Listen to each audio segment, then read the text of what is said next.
The two most important driver changes in Saudi Arabia right now are youth and women. People have to be convinced and believe that women is in right place. Jeddah is the most liberal city in the kingdom and the most advanced city in the social change.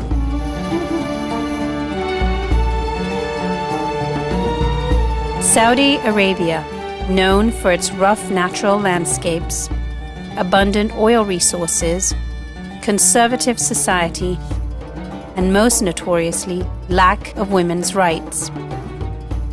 Traditionally, women in Saudi Arabia have had roles limited to domestic functions, serving as wives and mothers. In recent decades, Saudi women have begun activities outside of the home. They are now integrating into the job market and schools and exploring opportunities abroad. With this has come the desire to seek their rights. Regardless of their socio-economic status, women are increasingly joining organizations, starting initiatives, and leading movements to seek these rights and to be considered an equal part of society. We live in a society that's very, very segregated. We live in a society where co-ed education is not there. It's not religion set, it's a culture set. What I want for a Saudi woman to stop nagging and whining about her situation and start to take a lead. But there are more women seeking change now than ever before in the history of Saudi Arabia, and their voices are being heard. The Saudi monarch and custodian of the two holy mosques, King Abdullah bin Abdulaziz, has finally vowed to allow Saudi women to vote in the year 2015. Who are the Saudi women pushing for change, and how are each trying to achieve this change in their own way? So the idea came of establishing a training program that can help to empower the youth in partnering with the private and the public sector in taking the lead as first responders whenever a disaster occurred to the country. المناطق قسمناها وبناء عليها يعني بنحط الخطة المبدئية كيف إنه ممكن نتعامل مع الحدث. As well to the college because they're very close from this area, or no, they're closer to Al-Kharm.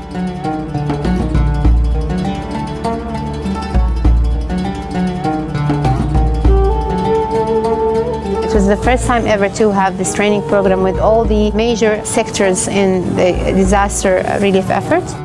What's very important about this training program that it can help to empower the youth by getting all the energy out and enrolling them in different fields. First, they are taking the technical know-how, they're taking the theoretical training, and they're implementing all the components of this training by applying it with the public sector in something called the job shadowing. They go out in missions and they shadow the public sector. They shadow the Red Crescent, the civil defense, in all the field missions.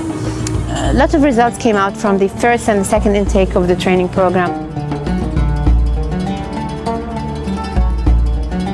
This training program is just a result of one of the main outputs of the social change. The first time we went to Gweza, which is the disastered area in the flood, this was the first social change. The flood happened in areas where people there, they are below the median household income, and most of them, they have lack of awareness, they don't know how to deal with a woman. And it was a challenge for me to enter these areas. But the funny part is that when I entered to Gweza and Kilo 14, I discovered that people there, that they respected me. At the time of emergencies, we discovered that we're dealing with each other as human, and nobody look at you as a woman or a man. They just deal with you as a person who will come and try to help. We felt that we are the people who are taking the decision and the lead in making that change and helping our community. Started with one person, the second day we were 2, the third day we were 4, and then at the end of the second week we were 5,000 volunteers.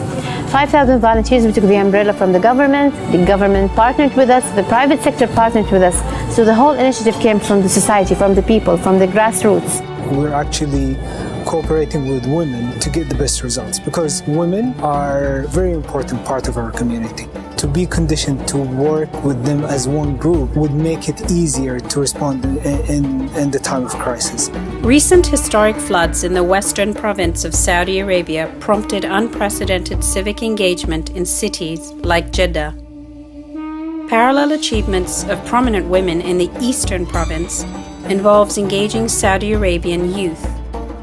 Nimah Nawab is one of the female leaders and activists whose voice on youth empowerment is heard globally. My first book, a bestseller across the world, in Berlin, led to a historic book signing in Saudi Arabia and to a historic book signing in the US. I insisted on being involved and taking decisions on each and every single graphic element. Oh, wow. And I wanted to introduce and promote graphic elements such as Turkish miniatures and calligraphy and Ibru, the marbling. Change is something that earmarked my life. It got me into writing. What sparked my interest in writing is documenting a change. When I was 14, I read a book by a Dutch Orientalist named Christian Schnoek-Hergoyna. He wrote about Mecca, life by Javanese pilgrims in Mecca. He documented through writing and photography the life of these pilgrims. And so I was fascinated. I wanted to document the life that I could see changing in front of me. We've gone through rapid changes, yet we've had periods where the change stops, it comes to a complete halt. So I decided to start writing about change. As for changes for women in Saudi Arabia, they've been fascinating. As a woman, I've noticed the changes. As a writer, I've chronicled the changes. I've documented them in my writing, in my poetry, in my photography. And I've also noticed the changes in our youth, not just our women.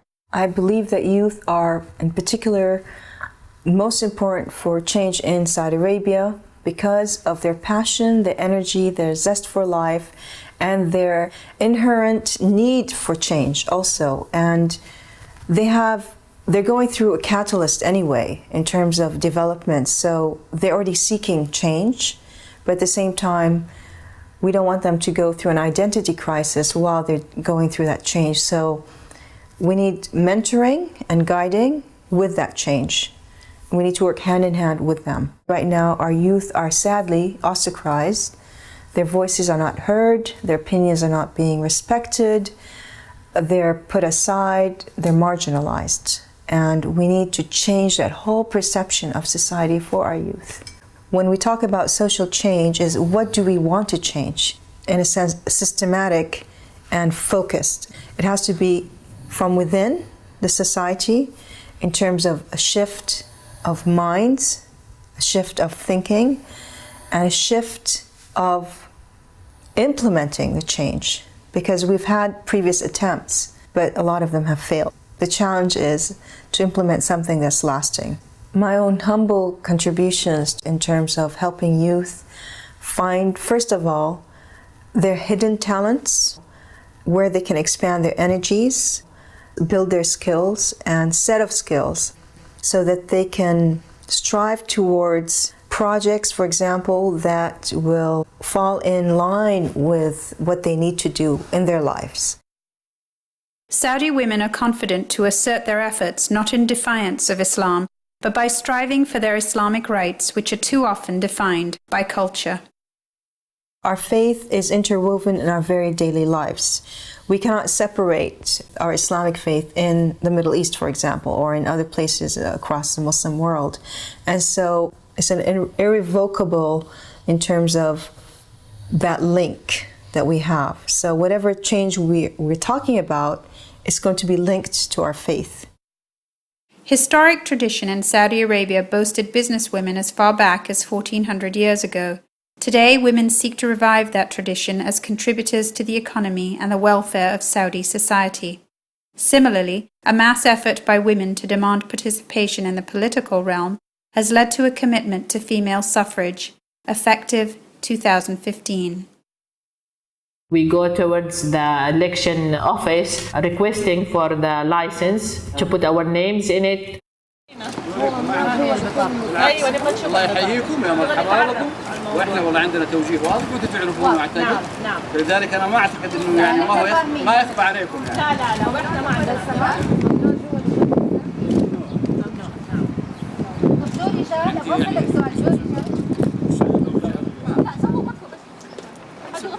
ما عندنا غريب، ما عندنا مكان لاستقبال السيدات. طب إذا نحن قلنا إنه عندنا المكان ومستعدين إنه نساعدكم متطوعين متطوعين للتنسيق العمل. طيب أنتم ليش ما وجهتوا الكلام هذا للمسؤولين هناك الأمانة؟ وجهنا للوزارة. وصلت الوزارة ايش قالت؟ ايوه قالت هذه ما هي مسؤوليتنا، هذه مسؤولية اللجان الانتخابية. قالوا هذه مسؤولية اللجان الانتخابية. ممكن تطلع توصية؟ The man who's there and he's responsible and he said, I am only an employee. You should go to the decision maker. He's the one to give you permission. Even if the king announced that it's allowed, that's not mean it's happen. It will happen. We are putting now our training program for next 3 years in phases. How train the trainer and then make an awareness program all around the kingdom.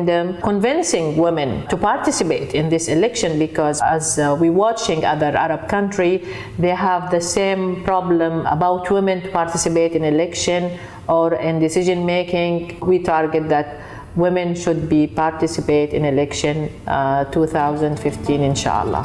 With the coming of the information age, its global online communities and growing overseas travel, the deep-rooted ideals of Saudi society are being challenged.